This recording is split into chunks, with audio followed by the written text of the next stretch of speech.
आज कांग्रेस पार्टी के वरिष्ठ लोगों के आदेश के ऊपर हम लोगों को 3 बजे पत्रकार परिषद का आदेश था। बहरहाल धुलिये का इस्तेमाल होने की वजह से सब लोगों ने ये किया कि भाई शाम में रखा जाए। इसके लिए हमने आज कांग्रेस कमेटी के ऊपर एक ये रखे थे।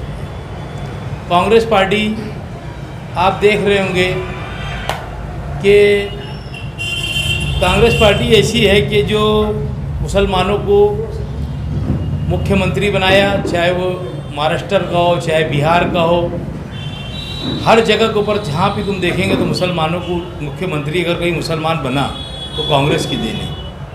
आज अपन जो फ़ोन वापरते वो कांग्रेस की देन है, मोबाइल वापरते। उस वक्त तो ज़माने में राजीव गांधी जी ने जब टेलीफोन निकाला था, उसके से मोबाइल निकाला था। आज कांग्रेस पार्टी ने हिंदुस्तान को कुछ न कुछ दिया है। तो हम बड़ी खुशी की हमारे लिए बात है कि हम लोग जो है 138 साल पूरे होने पर 28 तारीख को नागपुर के अंदर हमारी पार्टी का एक सम्मेलन हो रहा है। उसके लिए मैं ये करता हूँ। दूसरा आज विषय हमारा मेरा खुद का एक हट के विषय कि मालेगांव शहर के अंदर फिर गौ रक्षक वालों की गुंडागर्दी बढ़ गई। पीर के रोज़ रात में मैं नागपुर के अंदर था। मेरे चाचा का पोतरा जो अमन चौक के अंदर सर्विसिंग कर चलाता है, वो दाबाड़ी से आ रहा था, वो और उसका एक दोस्त। उसको गौ रक्षा वालों ने बेतासा मारा। उसकी कंप्लेंट छावनी पुलिस स्टेशन के अंदर उल्टा कर दी गई कि भाई ये जानवर लेकर आ रहा था, जबकि वो पूरे शहर के अंदर आप तुम जब जाएंगे अमन चौक के अंदर बागीचे से लग कर वो सर्विसिंग चलाता है बच्चा। और इस तरीके से मारा गया उसको कि ये पत्रकार लोग को मैं बताना चाहता। और इसके ऊपर ऐसा हुआ कि आज तक के पुलिस जो है इसकी कंप्लेंट ले नहीं रही है। यानी पुलिस कंप्लेंट इसके लिए नहीं ले रही, बस रोज़ बोलती है ये जो मारने वाले लोग थे इन्होंने ट्वीट भी किया इनके उसके ऊपर। यानी इतनी दादागिरी बढ़ चुकी है ये लोगों की। मैं आपके ज़रिए से पुलिस डिपार्टमेंट के यहाँ के लोगों को इंतबा दे रहा हूँ कि 2 दिन के अंदर इन्होंने कंप्लेंट दाखिल नहीं करी। इन्होंने जुमा के दिन बोले थे, शनिचर के दिन करेंगे। शनिचर के दिन कल ऑफिसर ने ऐसा कहा छावनी पुलिस स्टेशन के PSI चौधरी साहब ने कि मैं कोई तपास के लिए पूना आ गया हूँ। कल तक कि उन्होंने अगर उसकी कंप्लेंट दाखिल नहीं किया बच्चे की, उसका पैसा वैसा भी छीन लिया गया। मैं भी PI से खुद जाके बात किया, मैंने एडिशनल SP को भी सब बात बताया। यहाँ तक कि सीनियर SP साहब को भी फ़ोन करके उसका फ़ोटो डाला और फ़ोटो डालने के बाद उनको मैंने SMS के ज़रिए बोल दिया अगर 2 रोज़ के अंदर इन्होंने कंप्लेंट दाखिल नहीं किया, मालेगांव शहर कांग्रेस पार्टी गांधी के पुतले के पास धरना देंगी। और उसका दूसरा एक विषय, मैंने पीछे आज़ाद नगर PI की कंप्लेंट किया था। मालेगांव आज़ाद नगर पुलिस स्टेशन के हद्दी के अंदर सट्टा तो ऐसा चल रहा है जैसे कोई ये चलता है किराने की दुकान के जैसा सट्टा चल रहा है। कुत्ता गोली बिक रही है, यानी गैस के कामकाज चल रहे हैं। पुलिस एक नहीं अनेक धंधे आज़ाद नगर की हद्दी में चल रही है, जिसके सूत्रधार आज़ाद नगर पुलिस स्टेशन के PI साहब है। किसी से पैसा लेके घर खाली किया जा रहा है, वो भी मैंने कंप्लेंट दिया था। और कंप्लेंट के अंदर ये भी कहा कि कैसे लोग दादागिरी कर रहे हैं, कैसे लोगों का घर खाली करवा रहे हैं, कैसे लोगों के कारखाने खाली करवा रहे हैं। मैंने ये कंप्लेंट के अंदर मैंने पूरे एक सविस्तर माहिती के साथ PI की कंप्लेंट जो है एडिशनल SP से लेकर IG से लेकर गृह मंत्री से लेकर सबको किया हूँ। उसका भी हमने 15 तारीख तक के इंतबा दिए थे। बहरहाल अधिवेशन चालू है। 8 रोज़ के अंदर अगर उनके ऊपर कार्रवाई नहीं हुई आज़ाद नगर PI के ऊपर, वो और शेख आसिफ वहाँ का जो PSI है, वो तो ऐसा आदमी है, अगर उसको 200 रुपये नहीं मिलते तो रात को कानवाई लगाता और मोटरसाइकिल वालों से 200 रुपया लेता। इस तरीके का मेरा इल्ज़ाम है उसके ऊपर। मेरे पास कई वीडियो भी ऐसे सारी। और पीछे एक टाइम उसने वो और एक PSI हंडाड़ करके उसने एक औरत से पैसा लिया था। उसका पुलिस स्टेशन के अंदर CCTV कैमरे के अंदर पूरा कैद हो गया था। उसकी कंप्लेंट होने के बाद उसने वो औरत को दम डांटी दिया और ये बोलने लगाया कि मैं तेरे ऊपर वापस गुना दाखिल करूँगा, और नहीं तो वहाँ चल के बोल के मैंने उधार पैसा ली थी तेरे उससे, और उससे तेरे से पैसा उधार वापस मैंने तो पैसा दी, ऐसा करके उसने वो वापस उसके ऊपर दम डांटी देकर उसने ये किया। तो ये सारी चीज़ पुलिस डिपार्टमेंट भी है तो मालेगांव की पुलिस डिपार्टमेंट के अंदर जहाँ अच्छाई है वहाँ पर जो लोगों के अंदर बुराई अगर ये खत्म नहीं होगी तो मालेगांव शहर कांग्रेस कमेटी इनकी बुराई यहाँ पर चलने नहीं देंगी, क्योंकि सट्टा जुगार सबसे ज़्यादा अगर कहीं चल रहा है तो आज़ाद नगर की हद्दी में चल रहा है। मैंने सबको लेटर दिया हूँ, वो लेटर की कापी अभी मैंने मंगाया नहीं, बहरहाल आपको मंगा के मैं लेटर की कापी देता। एक हफ्ते का आज से टाइम देता हूँ, अगले पीर तक के अगर इनकी चौकसी नहीं हुई और इनकी बदली नहीं हुई आज़ाद नगर पीआई की, और शेख आसिफ जो वहाँ पर कांस्टेबल था, हवलदार था, वो पीएसआई बन गया, उसकी छावनी पुलिस स्टेशन के अंदर बदली हो चुकी है। कम से कम लगता हूँ साल भर से उसकी बदली हो चुकी है, उसको क्यों नहीं यहाँ से छावनी पुलिस स्टेशन के अंदर भेजा जा रहा। ये सारी चीज़ भी मैंने उसके अंदर लिखा हूँ। हम आज से 8 रोज़ का इंतबा देते हैं और 2 रोज़ का इंतबा देता हूँ कि जिन गौरक्षकों ने मारा है वसीम बेग नाम के लड़के को, वो मेरे चाचा का पोतरा है, मेरे घर का फर्द है, वो कोई कुरैशी नहीं है कि जिसको उस तरीके से मार ढोक गई कि आज तक के वो 4-5 रोज़ से दवा खाने के अंदर एडमिट है। मैं एक आपको पत्रकार परिषद के अंदर ये बात बता देना चाहता हूँ कि आपकी आवाज़ जो है ये नासिक एसपी तक जाएंगी, आईजी तक के जाएंगी। मैंने लेटर तो इनको दे दिया हूँ, हम 2 दिन के अंदर अगर इन्होंने नहीं दिए तो मैं खुद गांधी पुतले के पास उसके खिलाफ धरने पे बैठूंगा। जो भी हालात बिगड़ेंगे उसके जिम्मेदार मालेगांव शहर के पुलिस होंगी, उसकी जिम्मेदारी से मैं कह रहा हूँ। और एक दारू अड्डे के बारे में हमने पीछे ये किया था, तो उसका लेटर आया है जो चंदनपुरी गेट के ऊपर चलता है, बोरे बाग के सामने 28/12 को उसकी हेयरिंग लगी है। मैंने महाराष्ट्र सरकार में कंप्लेंट किया था, तो यहाँ पर जो उनकी जो ये है ऑफिस है, ऑफिस के अंदर यहाँ पर उसकी ये लगी है हेयरिंग 28/12 को।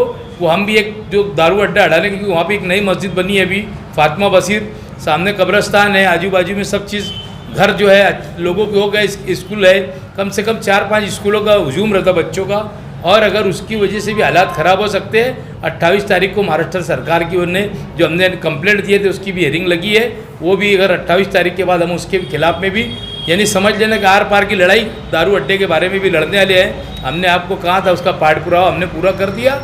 28 तारीख को हेयरिंग में क्या होता है आगे आपको उसके ज़रिए भी बताया जाएगा। आज हम लोग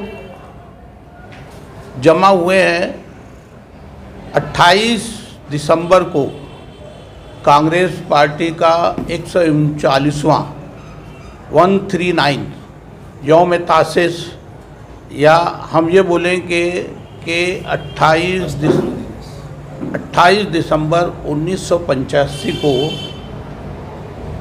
हमारी पार्टी की स्थापना हुई।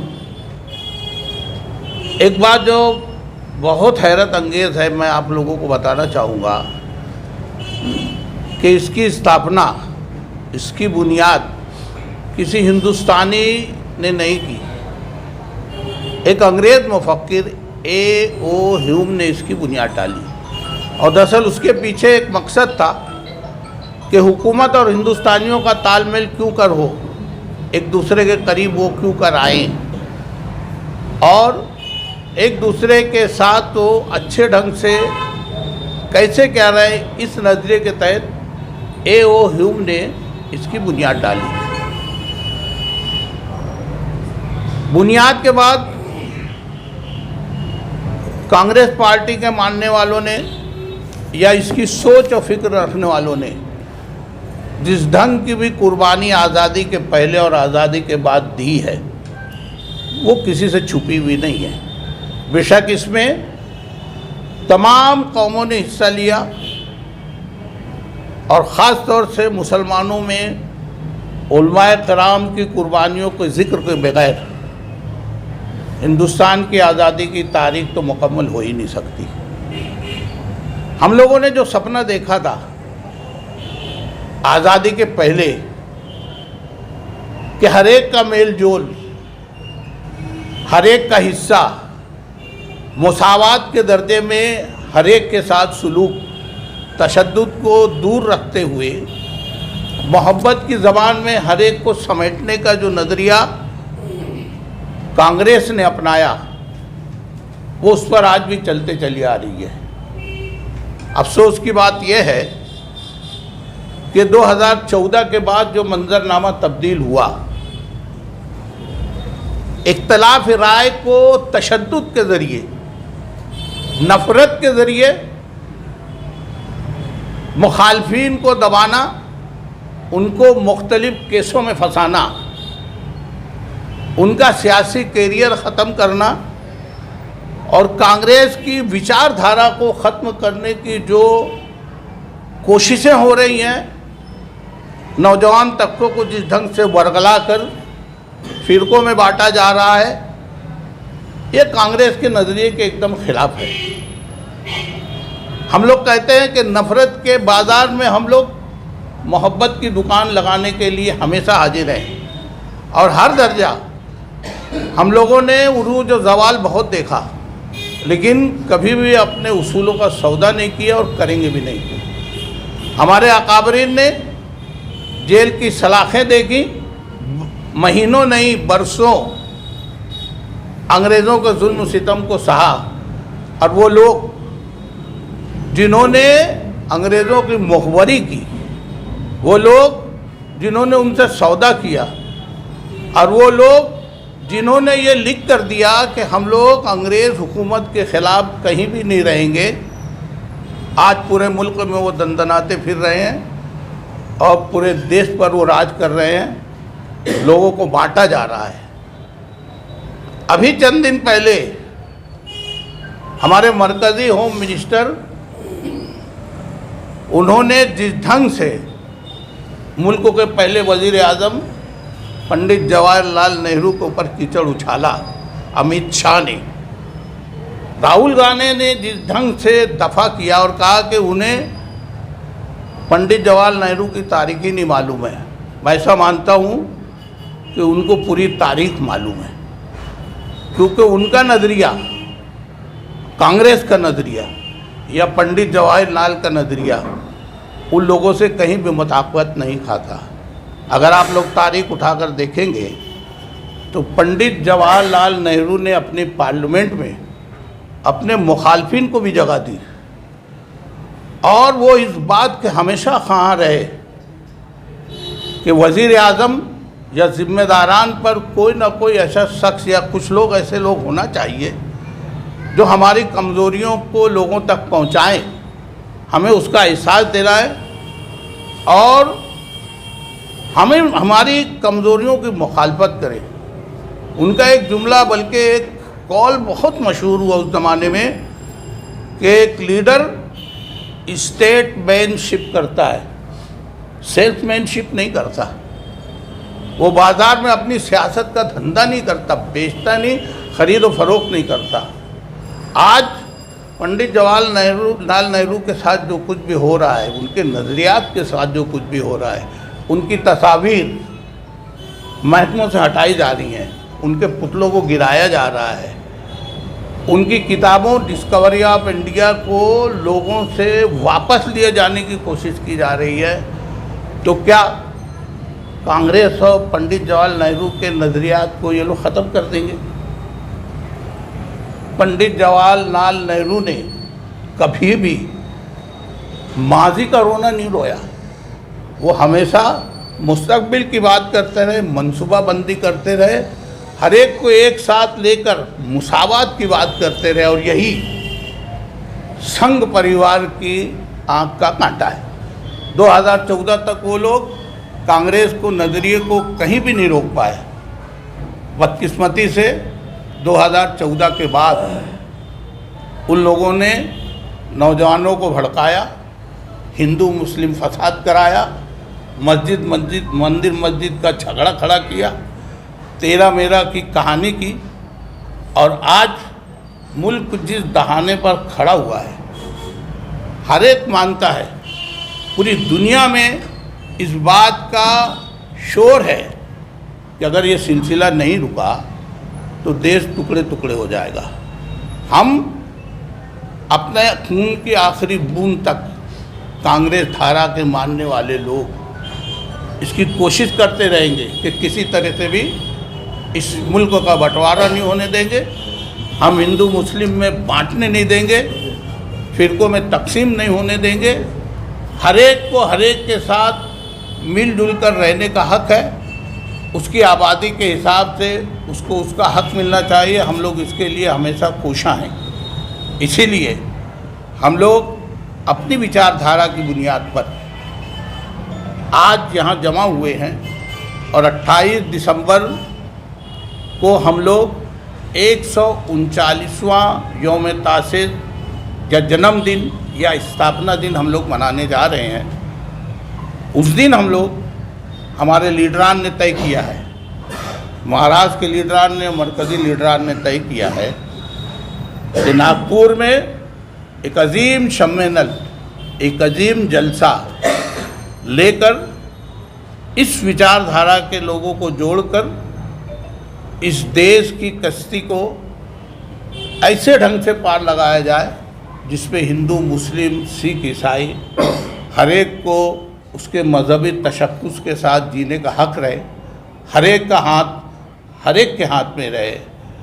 हम लोग आप लोगों के बहुत बहुत मशकूर हैं कि हमारी छोटी सी नोटिस पर आप लोग यहाँ आए और हमारी बातों को सुना, और इसी को बुनियाद बनाकर हम लोगों ने अपनी प्रेस कॉन्फ्रेंस का इनेकाद भी किया है।